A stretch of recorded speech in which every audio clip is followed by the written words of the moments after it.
Neetu's garden. तो चलिए मैं आज आपको हाइब्रिड हिबिस्कस के बारे में बताऊंगी कि कैसे आपको इसकी केयर करनी है, क्योंकि हम नर्सरी से प्लांट तो ख़रीद कर ले आते हैं, लेकिन घर आने के बाद हमारे प्लांट की हालत ख़राब हो जाती है, वैसा नहीं चलता जैसा कि हम सोच कर लेकर आते हैं। तो मैं आपको इसको हमेशा ही हेल्दी रखने के लिए बताऊंगी कि आपका प्लांट नर्सरी से लाने के बाद भी हमेशा ही हेल्दी चलता रहेगा। तो वीडियो शुरू करने से पहले आप मेरा चैनल सब्सक्राइब कर लीजिए, ताकि मैं जो भी वीडियो पोस्ट करूँ वो आपको आसानी से मिल जाए। तो चलिए शुरू करते हैं हाइब्रिड हिबिस्कस के बारे में कि कैसे केयर करनी है। देखिए, हिबिस्कस की वैरायटी कई वैरायटी में आता है, और आजकल ये हाइब्रिड का भी बड़ा चलन है और बहुत ही अच्छे भी लगते हैं। ये फूल काफ़ी अच्छे खिलते हैं, बड़े फूल खिलते हैं और देखने में बड़े ही सुंदर लगते हैं। तो लेकिन इसकी केयर नॉर्मल जो हिबिस्कस होता है उससे बिल्कुल ही अलग होती है। तो चलिए बताते हैं कि सबसे पहले तो आप जब ये लेकर आएंगे हिबिस्कस का प्लांट, तो आपको इसको लगाना कैसे है। तुरंत लाने के बाद ये आपको उसको तुरंत गमले में शिफ्ट नहीं करना होता है। घर में लाने के बाद 1-2 दिन आपको ऐसी जगह रखना होता है जहाँ इस पर डायरेक्ट सनलाइट ना आ रही हो। इसको फिर 2 से 3 दिन बाद आपको इसको गमले में लगाना है। और गमले में कैसे लगाना है, देखिए जहाँ तक हो सके ये हाइब्रिड हिबिस्कस जितने भी होते हैं उनको आप या तो सीमेंट के गमले में या फिर मिट्टी के गमले में लगाना चाहिए। देखिए मैंने इसको मिट्टी के गमले में लगाया है, और पहले ये मैं प्लांट छोटा था तो मैंने छोटे गमले में लगाया था। जैसे ही थोड़ा थोड़ा ये बड़ा हुआ तो मैंने इसे एक अच्छा गमला दे दिया बड़ा। तो चलिए ये तो बता दिया मैंने कि आपको इसको लगाना कैसे गमले में है, सीमेंट के या मिट्टी के गमले में। उसके अलावा आपको इसकी मिट्टी कैसे बनानी है। देखिए, इसको कभी भी आपको कोकोपीट मिला के नहीं लगाना चाहिए। हम क्या गलती करते हैं कि हिबिस्कस का प्लांट लाने के बाद जो मिट्टी तैयार करते हैं उसमें कोकोपीट भी मिला देते हैं, लेकिन वो नहीं करना चाहिए। आपको जब भी लगाना है तो इसको हमेशा ही नॉर्मल मिट्टी में ही लगाना चाहिए। उसमें मिलाना क्या है, नॉर्मल मिट्टी में आप उसमें कंपोस्ट मिलाइए, वर्मी कंपोस्ट मिलाइए, वही अच्छा होता है। तो यानी कि 75% मिट्टी नॉर्मल मिट्टी और उसमें 25% आपको कंपोस्ट मिलाना है। मिट्टी बता दी मैंने आपको कैसी बनानी है, ठीक है।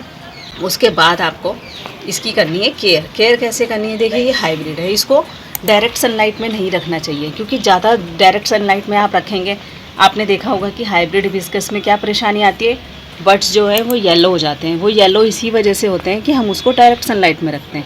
हाइब्रिड जो हिबिस्कस होता है उसे डायरेक्ट सनलाइट में नहीं रखना होता है, तो इसको थोड़ा सेमी शेड में रखना चाहिए, ओपन एरिया में ही रखना चाहिए। इंडोर में ये बिल्कुल भी नहीं चलते।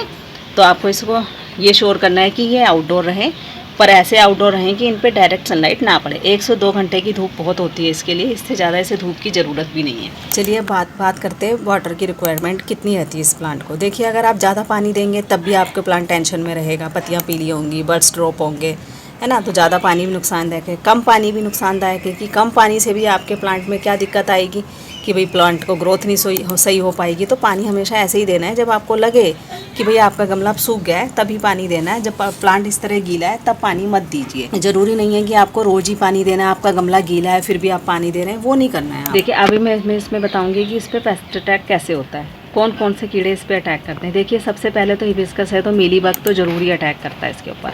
उसके अलावा इस पर ब्लैक जो एफिड्स हैं वो भी अटैक करते हैं। और दूसरा उसके ऊपर तीसरा सबसे ज़्यादा क्या अटैक करते हैं, ये छोटे छोटे वाइट कलर के, ग्रीन कलर के, ये आके चिपक जाते हैं। ये क्या करते हैं, आपकी जितनी भी ये बर्ड्स होती हैं इनकी एनर्जी खींचते हैं, उनको ना मैच्योर नहीं होने देते हैं और पीला करते हैं। हमें ये दिखाई नहीं देते, इतने छोटे होते हैं और हमारी बर्ड्स ड्रॉप होकर गिर जाती है, हमें पता ही नहीं चलता। तो ये इस तरीके से ये अटैक करते हैं। तो इसका सबसे अच्छा सोल्यूशन क्या है कि आप कोई भी पेस्टिसाइड्स लेकर आ जाइए आराम से, नर्सरी शॉप से मिल जाएगा। उसका आप हमेशा ऐसे बोतल में बना कर रखिए, और जहाँ भी आपको लगे कि भाई ये इस तरीके से अटैक हो रहा है, छोटे छोटे ग्रीन ये इस तरीके से आ गए हैं और मिलीबग हो रहा है, तो आपको इसको क्या करना है, हल्का हल्का इस पर स्प्रे करना है। और जब भी आप स्प्रे करिए तो हमेशा मेक श्योर ये करना है कि आपको कि शाम के ही समय करें, क्योंकि जितने भी ये प्लांट्स पे जो कीड़े अटैक करते हैं वो शाम के ही समय करते हैं। तो इसलिए इसको तुरंत आप जब करेंगे तो ये अटैक नहीं कर पाएंगे। तो इसको जहाँ जहाँ आपको लगे कि आपके प्लांट पे हो गया है अटैक, तो आप इसको इस तरीके से स्प्रे कीजिए, ठीक है। फिर आपको क्या करना है, जितने भी ये पीली पत्तियाँ होती हैं इन्हें हटाया कीजिए। पीली पत्तियाँ अगर आप नहीं हटाएंगे तो प्लांट में फंगस होने का डर होता है। तो आप इसे टाइम पे ये पीली पत्तियाँ भी सारी हटाते रहिए। और जैसे ये फूल दे के हट चुका है, अब हमारा प्लांट में ये फूल खिल चुका है, तो आप इसको आसानी से यहाँ से आराम से हटा दीजिए, क्योंकि इससे क्या होगा कि ये नई ब्रांच निकालेगा, एनर्जी मिलेगी, ये आगे की तरफ बढ़ेगा। तो जितने भी आपके ये सूखे फूल होते हैं, जितने भी ये देखिए सारे आपको हटाने होते हैं।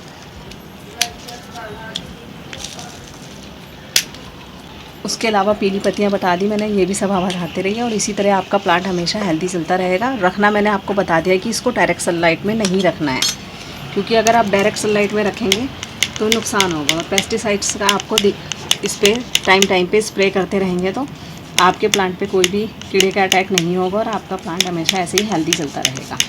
तो बता दी मैंने आपको हाइब्रिड हिबिस्कस की केयर के बारे में, और कैसी लगी वीडियो आप ज़रूर बताइएगा। मिलते हैं नेक्स्ट वीडियो में। Okay bye.